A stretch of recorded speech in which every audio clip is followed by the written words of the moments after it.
آج 19 رمضان تیسرے پیر کے دن جو شخص اس وظیفے کو بتائے گئے طریقے کے مطابق سچے دل، یقین کامل اور عاجزی کے ساتھ پڑھ لیتا ہے، اس کی زندگی کا رخ بدل جاتا ہے۔ اس کے پورے سال کے دن پلٹ جاتے ہیں، قسمت کی بند گلیاں کھلنے لگتی ہیں، اور جہاں مایوسیوں کا اندھیرا تھا وہاں امید کی روشنی جگمگانے لگتی ہے۔ رب کریم کی رحمت ایسے برستی ہے کہ زندگی میں بہاریں آ جاتی ہیں، اجڑے ہوئے نصیب پھر سے سنورنے لگتے ہیں، اور وہ انسان جو کل تک پریشانیوں میں گرا ہوا تھا آج اپنے رب کی عطاؤں اور کرم کو اپنی آنکھوں سے محسوس کرنے لگتا ہے۔ یقین نہیں آتا تو بے شک آزما لو۔ بسم اللہ الرحمن الرحیم۔ آج 19 رمضان المبارک اور تیسرے پیر کا بابرکت دن ہے۔ رمضان کا مہینہ اپنے آخری عشرے کی طرف تیزی سے بڑھ رہا ہے، اور یہ وہ قیمتی لمحے ہیں جو انسان کی پوری زندگی بدل سکتے ہیں۔ ذرا سوچئے، رمضان کے پہلے 18 دن گزر چکے ہیں، وہ لمحے جو اللہ کی رحمت، مغفرت اور برکتوں سے بھرے ہوئے تھے۔ اگر ان دنوں میں ہم اپنی عبادتوں میں کمی کر بیٹھے، اگر ہم اپنے رب کو پوری طرح راضی نہ کر سکے، اگر ہم نے اپنے گناہوں کی معافی مانگنے میں کوتاہی کر دی، تو ابھی بھی دروازہ بند نہیں ہوا۔ آج بھی موقع ہے، آج بھی وہ گھڑی موجود ہے جس میں بندہ سچے دل کے ساتھ اپنے رب کے سامنے جھک جائے، اپنے گناہوں پر نادم ہو جائے اور آنسوؤں کے ساتھ معافی مانگ لے، تو اللہ کی رحمت اس کی طرف متوجہ ہو جاتی ہے۔ کیا معلوم اگلا رمضان ہماری زندگی میں آئے یا نہ آئے، اس لیے آج کے دن کو معمولی نہ سمجھیں، بلکہ اسے اپنی تقدیر بدلنے کا موقع سمجھیں۔ رمضان مبارک ایسا مہینہ ہے جس کے بارے میں رسول اللہ صلی اللہ علیہ وآلہ وسلم نے بے شمار فضائل بیان فرمائے ہیں۔ ایک حدیث میں آتا ہے کہ جب رمضان کا مہینہ شروع ہوتا ہے تو جنت کے دروازے کھول دیے جاتے ہیں، جہنم کے دروازے بند کر دیے جاتے ہیں، اور شیطانوں کو قید کر دیا جاتا ہے۔ یعنی یہ وہ مہینہ ہے جس میں اللہ تعالیٰ اپنے بندوں کے لیے رحمت کے دروازے وسیع کر دیتا ہے۔ ایک اور حدیث میں نبی کریم صلی اللہ علیہ وآلہ وسلم نے فرمایا کہ جو شخص ایمان اور ثواب کی نیت کے ساتھ رمضان کے روزے رکھتا ہے، اس کے پچھلے گناہ معاف کر دیے جاتے ہیں۔ ذرا سوچیں کہ کتنا بڑا انعام ہے کہ چند دن کی بھوک اور پیاس کے بدلے اللہ اپنے بندے کی پوری زندگی کے گناہ معاف فرما دیتا ہے۔ یہی وجہ ہے کہ رمضان کو رحمت، مغفرت اور جہنم سے آزادی کا مہینہ کہا جاتا ہے۔ روزہ صرف بھوک اور پیاس کا نام نہیں، بلکہ یہ صبر، تقوی اور اللہ کے قریب ہونے کا ذریعہ ہے۔ نبی کریم صلی اللہ علیہ وآلہ وسلم نے فرمایا کہ روزہ ڈھال ہے، یعنی روزہ انسان کو گناہوں اور برائیوں سے بچاتا ہے۔ ایک اور حدیث میں اللہ تعالیٰ فرماتا ہے کہ ابن آدم کے ہر عمل کا بدلہ 10 گنا سے 700 گنا تک بڑھا دیا جاتا ہے، مگر روزہ میرے لیے ہے اور میں ہی اس کا بدلہ دوں گا۔ اس حدیث سے اندازہ لگایا جا سکتا ہے کہ روزے کی قدر و قیمت اللہ کے نزدیک کتنی زیادہ ہے۔ روزہ رکھنے والا جب دن بھر بھوکا پیاسا رہ کر اللہ کی رضا کے لیے صبر کرتا ہے تو اللہ تعالیٰ اس کے صبر کو ضائع نہیں کرتا، بلکہ اس کے لیے ایسے انعامات تیار کرتا ہے جن کا انسان تصور بھی نہیں کر سکتا۔ آج کا دن پیر کا دن بھی ہے، اور پیر کا دن بھی اسلام میں خاص فضیلت رکھتا ہے۔ نبی کریم صلی اللہ علیہ وآلہ وسلم پیر کے دن روزہ رکھا کرتے تھے۔ جب آپ سے اس کی وجہ پوچھی گئی تو آپ نے فرمایا کہ اسی دن میری پیدائش ہوئی اور اسی دن مجھ پر وحی نازل ہوئی۔ ایک اور روایت میں آتا ہے کہ پیر اور جمعرات کے دن انسانوں کے اعمال اللہ کے حضور پیش کیے جاتے ہیں۔ اس لیے رسول اللہ صلی اللہ علیہ وآلہ وسلم پسند فرماتے تھے کہ جب ان کے اعمال پیش ہوں تو وہ روزے کی حالت میں ہوں۔ اس سے اندازہ لگایا جا سکتا ہے کہ پیر کا دن اللہ کے نزدیک کس قدر بابرکت اور فضیلت والا ہے۔ جب رمضان کا بابرکت مہینہ اور پیر کا مبارک دن اکٹھا ہو جائے تو اس کی برکتیں اور بھی بڑھ جاتی ہیں۔ یہ وہ وقت ہے جب بندے کی دعا اللہ کے حضور جلد قبول ہوتی ہے۔ یہی وہ گھڑیاں ہیں جن میں انسان اگر سچے دل سے اپنے رب کو پکارے تو اس کی تقدیر کے بند دروازے بھی کھل سکتے ہیں۔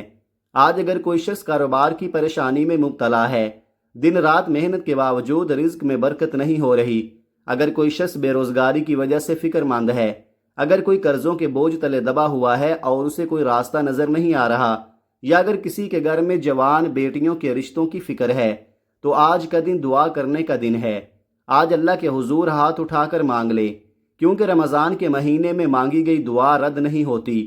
کتنے ہی لوگ ایسے ہیں جو دل میں یہ درد رکھتے ہیں کہ ہم بہت کوشش کرتے ہیں مگر کامیابی نہیں ملتی، ہم محنت کرتے ہیں مگر رزق میں برکت نہیں ہوتی، ہم دعائیں مانگتے ہیں مگر حالات بدلتے نظر نہیں آتے۔ ایسے لوگوں کے لیے رمضان کا مہینہ امید کی روشنی ہے۔ اللہ تعالیٰ اپنے بندوں کو بار بار موقع دیتا ہے کہ وہ اس کی طرف لوٹ آئیں۔ جب بندہ ٹوٹے ہوئے دل کے ساتھ اپنے رب کے سامنے کھڑا ہوتا ہے، جب اس کی آنکھوں سے آنسو بہتے ہیں اور وہ عاجزی کے ساتھ دعا کرتا ہے، تو اللہ کی رحمت اس کے قریب آ جاتی ہے۔ اللہ تعالیٰ قرآن میں فرماتا ہے کہ جب میرے بندے میرے بارے میں آپ سے پوچھیں تو کہہ دیجئے کہ میں قریب ہوں، پکارنے والے کی پکار کو قبول کرتا ہوں جب وہ مجھے پکارتا ہے۔ یہ آیت ہمیں امید دیتی ہے کہ اللہ ہم سے دور نہیں بلکہ ہمارے بہت قریب ہے، بس ہمیں سچے دل کے ساتھ اسے پکارنے کی ضرورت ہے۔ وہ رب اتنا کریم ہے کہ فقیروں کو بادشاہ بنا دیتا ہے، مایوس دلوں کو امید دے دیتا ہے اور اندھیروں میں روشنی پیدا کر دیتا ہے۔ وہی رب ہے جو زمین کے اندر چھپے ہوئے کیڑے کو رزق دیتا ہے، وہی رب ہے جو آسمان سے بارش برسا کر خشک زمین کو زندہ کر دیتا ہے۔ جب وہ رب اتنا قادر ہے تو کیا وہ آپ کی اور میری مشکلات حل نہیں کر سکتا؟ یقیناً کر سکتا ہے۔ اس لیے آج کے اس بابرکت دن میں اپنے رب کے سامنے ہاتھ اٹھائیں، اپنے گناہوں کی معافی مانگیں، اپنے دل کی ہر خواہش اس کے سامنے رکھ دیں، اپنے لیے مانگیں، اپنے والدین کے لیے مانگیں، اپنے گھر والوں کے لیے مانگیں اور پوری امت مسلمہ کے لیے دعا کریں، کیونکہ رمضان وہ مہینہ ہے جس میں اللہ تعالیٰ اپنے بندوں کی دعاؤں کو رد نہیں کرتا بلکہ انہیں قبولیت کی خوشخبری دیتا ہے۔ میں آپ سے یہی کہوں گا کہ آج کے دن کو ضائع نہ کریں، یہ لمحے بہت قیمتی ہیں اور شاید دوبارہ زندگی میں نہ آئیں۔ اگر آپ اپنی تقدیر بدلنا چاہتے ہیں، اگر آپ چاہتے ہیں کہ آپ کے گھر میں خوشحالی آئے، پریشانیاں دور ہوں اور دل کو سکون ملے، تو آج کے دن اللہ پر کامل یقین کے ساتھ عبادت کریں، دعا کریں اور اس کے دربار میں جھک جائیں۔ جب بندہ سچے دل سے اپنے رب کو پکارتا ہے تو رب بھی اسے خالی ہاتھ واپس نہیں لوٹاتا بلکہ ایسی رحمت عطا کرتا ہے کہ انسان کی زندگی کا رخ ہی بدل جاتا ہے۔ آپ چاہے پاکستان میں رہتے ہوں، سعودی عرب میں ہوں، بنگلہ دیش، نیپال، عمان، جاپان یا دنیا کے کسی بھی کونے میں کیوں نہ ہوں، جب بھی آپ کے ملک میں رمضان کی 19 تاریخ اور پیر کا بابرکت دن آ جائے تو اس دن اس وظیفے کو ہر حال میں ضرور پڑھنا ہے۔ اس معاملے میں کسی قسم کی لاپرواہی نہ کریں، کیونکہ بعض اوقات انسان کو زندگی میں ایسے قیمتی لمحے بہت کم ملتے ہیں جو اس کی تقدیر کا رخ بدل سکتے ہیں۔ اگر آج کے دن غفلت ہو گئی تو انسان پورا سال یہ سوچ کر پچھتاتا رہ جاتا ہے کہ کاش میں نے اس موقع کو ضائع نہ کیا ہوتا۔ اس لیے چاہے آپ دکان پر ہوں، دفتر میں ہوں، کاروبار میں مصروف ہوں، سفر میں ہوں یا گھر میں، جس وقت بھی آپ کو چند لمحے میسر آئیں، جہاں بھی آپ کو سکون کا ایک موقع مل جائے، اس وظیفے کو ضرور پڑھیں، کیونکہ یہ وہ وظیفہ ہے جس کے بارے میں آج تک جس کو بھی بتایا گیا اس نے اللہ کے فضل سے اپنی زندگی میں حیرت انگیز تبدیلیاں دیکھیں۔ رب کریم نے اسے اپنی رحمتوں سے نوازا، اس کے رزق میں برکت عطا فرمائی اور اس کے حالات بدل دیے۔ رمضان کا مہینہ ویسے بھی برکتوں، رحمتوں اور عزتوں کا خزانہ لے کر آتا ہے۔ اس مہینے میں اللہ تعالیٰ اپنے بندوں کے لیے رحمت کے دروازے کھول دیتا ہے، ایسی برکتیں عطا کرتا ہے جن کا انسان تصور بھی نہیں کر سکتا۔ بس ضرورت اس بات کی ہے کہ بندہ سچے دل کے ساتھ اپنے رب کے سامنے ہاتھ پھیلائے، کیونکہ دینے والا رب بڑا کریم ہے، وہ بندے کو مایوس نہیں کرتا۔ آج بھی وہی رب اپنے بندوں کو پکار رہا ہے کہ کوئی ہے مجھ سے مانگنے والا، کوئی ہے جو میرے دروازے پر آ کر اپنی حاجات پیش کرے۔ آج اگر آپ بھی اس وظیفے کو پڑھ کر اپنے رب سے مانگیں گے تو یقین رکھیں کہ وہ رب جو فقیروں کو بادشاہ بنا دیتا ہے وہ آپ کو بھی اپنی رحمتوں سے محروم نہیں رکھے گا۔ اس لیے وقت کی نزاکت کو سمجھتے ہوئے آئیے ناظرین، اب ہم اس خاص وظیفے کی طرف چلتے ہیں، لیکن اس سے پہلے اگر آپ اس چینل پر نئے ہیں اور ابھی تک آپ نے اس چینل کو سبسکرائب نہیں کیا تو خدارا اس چینل کو ابھی سبسکرائب کر لیں، کیونکہ یہاں آپ کو روزانہ ایسے روحانی اعمال اور وظائف بتائے جاتے ہیں جو آپ کی زندگی میں بہتری لا سکتے ہیں۔ اب آئیے اس عمل کو پوری توجہ اور دھیان کے ساتھ سمجھ لیتے ہیں تاکہ کوئی بات رہ نہ جائے۔ آج 19 رمضان پیر کا پورا دن اور پوری رات آپ کے پاس موجود ہے۔ آپ کسی بھی نماز کے بعد جب بھی آپ کو وقت ملے باوضو ہو کر مصلی پر بیٹھ جائیں، سکون سے بیٹھیں، دل کو دنیا کے خیالات سے خالی کریں اور سب سے پہلے نبی کریم رؤوف الرحیم حضرت محمد مصطفیٰ صلی اللہ علیہ وآلہ وسلم کی ذات مبارک پر 3 مرتبہ درود پاک پڑھیں۔ درود پاک آپ کوئی سا بھی پڑھ سکتے ہیں، اگر آپ چاہیں تو مختصر اور آسان سا درود صلی اللہ علیہ محمد پڑھ لیں یا صلی اللہ علیہ وآلہ وسلم پڑھ لیں، اور اگر آپ کو درود ابراہیمی یاد ہے جو نماز میں پڑھا جاتا ہے تو وہ پڑھنا سب سے زیادہ افضل اور بہتر ہے، کیونکہ درود ابراہیمی کی فضیلت اور برکت بہت زیادہ بیان کی گئی ہے۔ آپ کون سا درود پڑھنا چاہتے ہیں یہ آپ کی اپنی مرضی ہے، لیکن اسے دل کی توجہ اور محبت کے ساتھ پڑھنا ضروری ہے۔ نبی کریم صلی اللہ علیہ وآلہ وسلم کے ایک مبارک فرمان کا مفہوم ہے کہ جو شخص مجھ پر ایک مرتبہ درود بھیجتا ہے اللہ تعالیٰ اس پر 10 رحمتیں نازل فرماتا ہے، اس کے 10 گناہ مٹا دیتا ہے اور اس کے 10 درجات بلند کر دیتا ہے۔ ذرا سوچئے کہ صرف ایک مرتبہ درود پڑھنے پر اللہ کی اتنی بڑی رحمت نازل ہوتی ہے۔ اسی طرح علماء کرام فرماتے ہیں کہ جو شخص کثرت کے ساتھ درود شریف پڑھتا ہے اس کی پریشانیاں دور ہو جاتی ہیں، دل کو سکون ملتا ہے اور اللہ اس کے کاموں میں آسانیاں پیدا فرما دیتا ہے۔ آئیے ایک مرتبہ ثواب کی نیت سے میرے ساتھ بھی درود شریف پڑھ لیں۔ اللہم صلی علی محمد وعلی آل محمد کما صلیت علی ابراہیم وعلی آل ابراہیم انک حمید مجید۔ اللہم بارک علی محمد وعلی آل محمد کما بارکت علی ابراہیم وعلی آل ابراہیم انک حمید مجید۔ جب آپ 3 مرتبہ درود پاک پڑھ لیں تو اس کے فوراً بعد اپنے دل میں اپنی خاص حاجت اور مقصد کی نیت کر لیں، کیونکہ ہر وظیفہ کسی نہ کسی مقصد کے لیے پڑھا جاتا ہے۔ کوئی بیماری سے شفا چاہتا ہے، کوئی رزق میں برکت چاہتا ہے، کوئی روزگار کے لیے پریشان ہے، کوئی نیا گھر چاہتا ہے، کوئی قرض کے بوجھ سے آزاد ہونا چاہتا ہے، اور کوئی اپنی بیٹی کے نصیب روشن ہونے کی دعا کرتا ہے۔ جس کی جو بھی حاجت ہے وہ اپنے دل کی گہرائی سے اللہ کے حضور بیان کر دے۔ نیت کرنے کے بعد 1 مرتبہ اعوذ باللہ من الشیطان الرجیم بسم اللہ الرحمن الرحیم پڑھ کر اس وظیفے کا آغاز کرنا ہے، اور اس وقت اپنے دل میں یہ تصور کرنا ہے کہ آپ دنیا کی تمام مصروفیات اور فکروں سے آزاد ہو چکے ہیں۔ یوں محسوس کریں جیسے آپ مدینہ منورہ میں رسول اللہ صلی اللہ علیہ وآلہ وسلم کے روضہ مبارک کی جالیوں کے قریب ادب اور محبت کے ساتھ بیٹھے ہیں اور اسی پاکیزہ ماحول میں اس خاص وظیفے کو پڑھ رہے ہیں۔ جب انسان اس طرح عاجزی اور محبت کے ساتھ اللہ کو پکارتا ہے تو اس کی دعا میں ایک خاص تاثیر پیدا ہو جاتی ہے اور اللہ کی رحمت اس کے قریب آ جاتی ہے۔ اب سب سے پہلے جو وظیفہ آپ نے پڑھنا ہے وہ اللہ اکبر کا وظیفہ ہے۔ اللہ اکبر دراصل اللہ تعالیٰ کی عظمت اور بڑائی کا اعلان ہے۔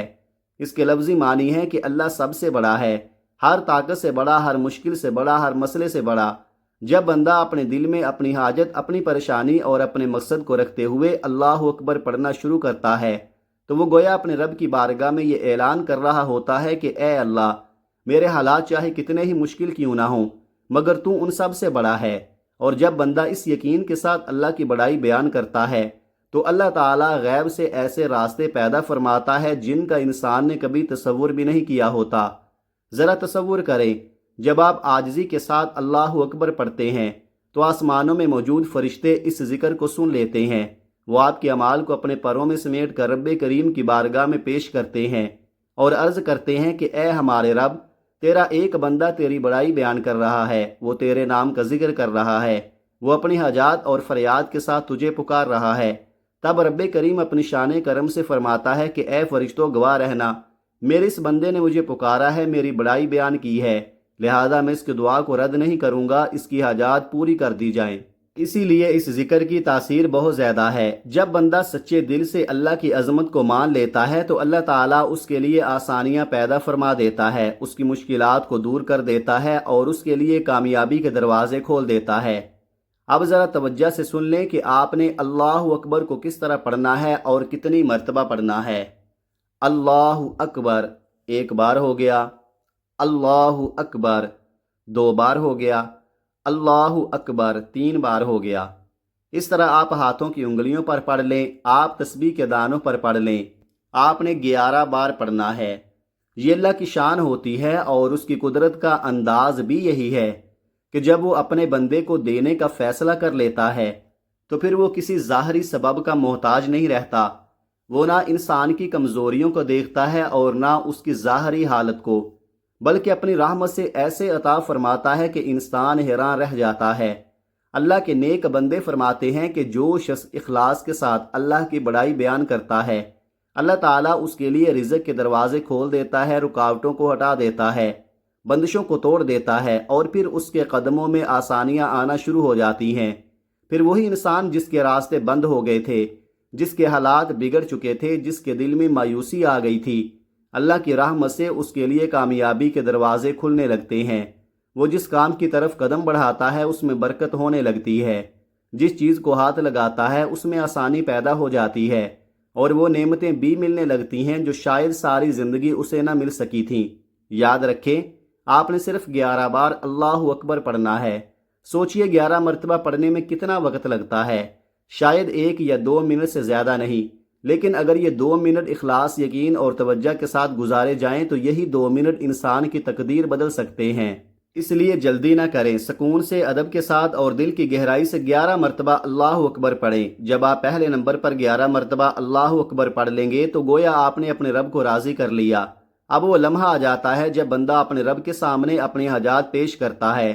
اب وہ وقت ہے کہ آپ اللہ سے اپنی دعا مانگیں، اپنی پسند کی تقدیر مانگیں، اپنے نصیب کی روشنی مانگیں، اپنی مشکلات کا حل مانگیں، کیونکہ جب بندہ پہلے اللہ کی بڑائی بیان کرتا ہے اور پھر عاجزی کے ساتھ دعا کرتا ہے تو اللہ تعالیٰ اس کی دعا کو رد نہیں فرماتا بلکہ اسے اپنی رحمت سے نواز دیتا ہے۔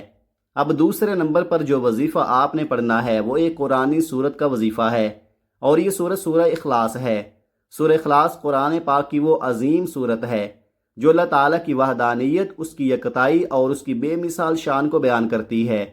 اس صورت میں بندہ اپنے رب کی عظمت کا اقرار کرتا ہے اور یہ اعلان کرتا ہے کہ اللہ ایک ہے، وہ بے نیاز ہے، نہ وہ کسی کا محتاج ہے اور نہ ہی اس کا کوئی شریک ہے۔ آج میں آپ کو جو عمل بتا رہا ہوں یہ صرف الفاظ کا ذکر نہیں بلکہ اللہ کی قربت حاصل کرنے، اللہ کو راضی کرنے اور اپنے نصیب اور تقدیر کو بہتر بنانے کا ایک خاص ذریعہ ہے۔ سورہ اخلاص ایسی بابرکت صورت ہے جس کی فضیلت خود نبی کریم صلی اللہ علیہ وآلہ وسلم نے بیان فرمائی ہے۔ احادیث میں آتا ہے کہ جو شخص سورہ اخلاص کو اخلاص اور یقین کے ساتھ پڑھتا ہے اللہ تعالیٰ اس کے لیے بے شمار اجر و ثواب لکھ دیتا ہے۔ علماء کرام فرماتے ہیں کہ سورہ اخلاص کو 1 مرتبہ پڑھنے سے 10 پاروں کے برابر ثواب ملتا ہے اور 3 مرتبہ پڑھنے سے پورے قرآن مجید کے برابر ثواب عطا کیا جاتا ہے۔ ذرا سوچئے کہ اللہ اپنے بندوں پر کس قدر مہربان ہے کہ چند لمحوں کی تلاوت کے بدلے اتنا عظیم اجر عطا فرماتا ہے۔ اس لیے اس سورت کو بہت خاص سورت کہا جاتا ہے۔ جب بندہ اس سورت کی تلاوت کرتا ہے تو وہ گویا اپنے رب کی وحدانیت کا اعلان کر رہا ہوتا ہے، اور جب بندہ اللہ کی وحدانیت کو دل سے مان کر اس کا ذکر کرتا ہے تو اللہ تعالیٰ اس کے دل کو نور سے بھر دیتا ہے، اس کے درجات بلند کر دیتا ہے اور اس کے گناہوں کو معاف فرما دیتا ہے۔ آئیے 1 مرتبہ ثواب کی نیت سے سورہ اخلاص کی تلاوت سن لیں۔ بسم اللہ الرحمن الرحیم، قل هو اللہ احد اللہ الصمد لم یلد ولم یولد ولم یکن لہ کفوا احد۔ آپ سورہ اخلاص کو ہاتھوں کی انگلیوں پر پڑھ لیں، آپ تسبیح کے دانوں پر پڑھ لیں۔ آپ نے صرف 12 بار پڑھنی ہے، لیکن اسے جلدی جلدی پڑھنے کی بجائے سکون، توجہ اور احترام کے ساتھ پڑھنا ہے تاکہ اس کے الفاظ دل پر اثر کریں۔ جب آپ سورہ اخلاص کو 12 مرتبہ پڑھ لیں گے تو اس کا اجر اور ثواب اللہ کے نزدیک بہت بڑا ہو جاتا ہے، کیونکہ جب 1 مرتبہ پڑھنے پر اتنا ثواب ملتا ہے تو 12 مرتبہ پڑھنے پر اللہ تعالیٰ اپنے بندے کو بے شمار نیکیوں سے نواز دیتا ہے۔ علماء کرام فرماتے ہیں کہ اس طرح پڑھنے والے بندے کو اللہ رب العزت ایسے اجر سے نوازتا ہے گویا اس نے 4 مرتبہ قرآن مجید کی تلاوت کا ثواب حاصل کر لیا ہو۔ جب بندے کے نامہ اعمال میں اتنی نیکیاں جمع ہو جاتی ہیں تو اس کے درجات بلند ہونے لگتے ہیں، گناہ مٹنے لگتے ہیں اور اللہ کی رحمت اس کے قریب آ جاتی ہے۔ پھر وہ بندہ آہستہ آہستہ اللہ کا محبوب بندہ بن جاتا ہے، اس کی دعا میں تاثیر آ جاتی ہے، اس کے الفاظ میں اخلاص پیدا ہو جاتا ہے اور اللہ اس کی حاجات کو پورا کرنے کے اسباب پیدا فرما دیتا ہے۔ اس لیے آپ نے سورہ اخلاص کو 12 مرتبہ بہت توجہ اور یقین کے ساتھ پڑھنا ہے۔ دل میں یہ یقین رکھیں کہ آپ اللہ کی وحدانیت کا اعلان کر رہے ہیں اور اپنے رب کے قریب ہو رہے ہیں۔ جب بندہ اس یقین کے ساتھ قرآن کی تلاوت کرتا ہے تو اللہ تعالیٰ اس کی زندگی میں ایسی برکتیں نازل فرماتا ہے جن کا وہ پہلے تصور بھی نہیں کر سکتا۔ جب آپ دوسرے نمبر پر 12 مرتبہ سورہ اخلاص پڑھ لیں تو اب تیسرے اور آخری نمبر پر جو وظیفہ پڑھنا ہے وہ قرآن پاک کی ایک نہایت عظیم اور طاقتور آیت ہے۔ یہ آیت حسبنا اللہ و نعم الوکیل ہے۔ یہ الفاظ دراصل ایک عظیم قرآنی دعا ہیں۔ اس کا مطلب یہ ہے کہ اللہ ہمارے لیے کافی ہے اور وہی سب سے بہترین کارساز ہے۔ جب بندہ یہ کلمات پڑھتا ہے تو گویا وہ اپنے تمام معاملات اللہ کے سپرد کر دیتا ہے۔ وہ اپنے رب سے کہتا ہے کہ اے اللہ، میری کمزوریوں، میری پریشانیوں اور میری حاجات کا علم تجھے ہے، تو ہی میرا سہارا ہے اور تو ہی میرے کام بنانے والا ہے۔ تاریخ اسلام میں بھی اس دعا کی بڑی تاثیر بیان کی گئی ہے۔ جب بھی کسی مومن پر مشکل وقت آیا اور اس نے سچے دل سے حسبنا اللہ و نعم الوکیل پڑھا تو اللہ تعالیٰ نے اس کے لیے ایسے راستے کھول دیے جن کا وہ تصور بھی نہیں کر سکتا تھا، کیونکہ جب اللہ کسی کی مدد کرنے کا ارادہ فرما لیتا ہے تو اسے کسی وسیلے کی ضرورت نہیں رہتی، وہ صرف کن فرماتا ہے، یعنی ہو جا اور وہ چیز ہو جاتی ہے۔ یہی اللہ کی قدرت اور شان ہے۔ اب ذرا توجہ سے سن لیں کہ آپ نے اس آیت مبارکہ کو کس طرح پڑھنا ہے اور کتنی مرتبہ پڑھنا ہے۔ آپ نے اسے کل 33 مرتبہ پڑھنا ہے۔ حسبنا اللہ و نعم الوکیل ایک بار ہو گیا، حسبنا اللہ و نعم الوکیل 2 بار ہو گیا، حسبنا اللہ و نعم الوکیل 3 بار ہو گیا۔ اس طرح آپ ہاتھوں کی انگلیوں پر پڑھ لیں، آپ تسبیح کے دانوں پر پڑھ لیں۔ آپ نے صرف 33 بار یہ آیت مبارکہ پڑھنی ہے۔ اگر آپ اسے پڑھتے وقت اپنے دل میں اپنی حاجات کو رکھیں اور 33 حاجات کی نیت کر لیں تو اللہ رب العزت اپنی رحمت سے ان تمام حاجات کو پورا کرنے کے اسباب پیدا فرما دیتا ہے، کیونکہ جب بندہ اپنے معاملات اللہ کے حوالے کر دیتا ہے تو اللہ اسے کبھی مایوس نہیں کرتا۔ جب آپ یہ تینوں اعمال اسی ترتیب سے مکمل کر لیں، یعنی پہلے نمبر پر 11 مرتبہ اللہ اکبر، پھر دوسرے نمبر پر 12 مرتبہ سورہ اخلاص، اور اس کے بعد تیسرے نمبر پر 33 مرتبہ حسبنا اللہ و نعم الوکیل، تو آخر میں دوبارہ 3 مرتبہ درود پاک پڑھ لیں، وہی درود جو آپ نے عمل شروع کرتے وقت پڑھا تھا۔ اس طرح آپ کا یہ پورا عمل مکمل ہو جائے گا۔ اب اس کے بعد آپ اپنے رب کے حضور ہاتھ اٹھائیں اور دل کی گہرائی سے دعا کریں۔ اللہ سے وہ سب کچھ مانگیں جو آپ حاصل کرنا چاہتے ہیں، اپنی پریشانیاں، اپنی امیدیں، اپنے خواب اور اپنی حاجات سب اس کے سامنے بیان کر دیں، کیونکہ جب بندہ عاجزی کے ساتھ اپنے رب کے سامنے جھکتا ہے تو اللہ تعالیٰ اس کی دعا کو رد نہیں فرماتا۔ اس عمل کی برکت سے اللہ تعالیٰ ایسے اسباب پیدا فرما دے گا کہ وہ چیز بھی مل جائے گی جو برسوں سے آپ کو حاصل نہ ہو سکی تھی۔ کم از کم آج ایک دن اس وظیفے کو ضرور پڑھ کر دیکھیں۔ اللہ کے فضل سے ایک ہی دن میں آپ کے دل کو سکون ملنا شروع ہو جائے گا، آپ کے دعاؤں کے دروازے کھل جائیں گے اور آپ کی حاجات پوری ہونے کے اسباب بننا شروع ہو جائیں گے، کیونکہ اللہ اپنے بندوں کی دعائیں سننے والا اور قبول کرنے والا ہے۔ ہمیں ہمیشہ اللہ سے مانگتے رہنا چاہیے اور کبھی بھی شکوہ نہیں کرنا چاہیے۔ انسان وہ مانگتا ہے جو اسے اچھا لگتا ہے، لیکن اللہ اپنے بندے کو وہ عطا فرماتا ہے جو اس کے لیے واقعی بہتر ہوتا ہے۔ اگر کوئی چیز ہمارے حق میں اچھی ہوتی ہے تو اللہ اسے عطا فرماتا ہے، اور اگر وہ ہمارے لیے بہتر نہیں ہوتی تو اللہ اس کے بدلے میں ہمیں کوئی اور بہتر نعمت عطا فرما دیتا ہے۔ دعا ہے کہ اللہ رب العزت میرا سنانا اور آپ کا سننا اپنی پاک بارگاہ الہی میں قبول و منظور فرمائے، آمین ثم آمین۔ محترم ناظرین، اگر آپ اپنے رزق میں برکت اور وسعت چاہتے ہیں تو اللہ تعالیٰ کے 99 ناموں میں سے کوئی ایک مبارک نام کمنٹ میں ضرور لکھیں۔ اللہ تعالیٰ ہم سب کا حامی و ناصر ہو، آمین۔ اپنا بہت سارا خیال رکھیے گا، ملتے ہیں کسی اگلی ویڈیو میں، تب تک کے لیے اللہ حافظ۔ السلام علیکم ورحمۃ اللہ وبرکاتہ۔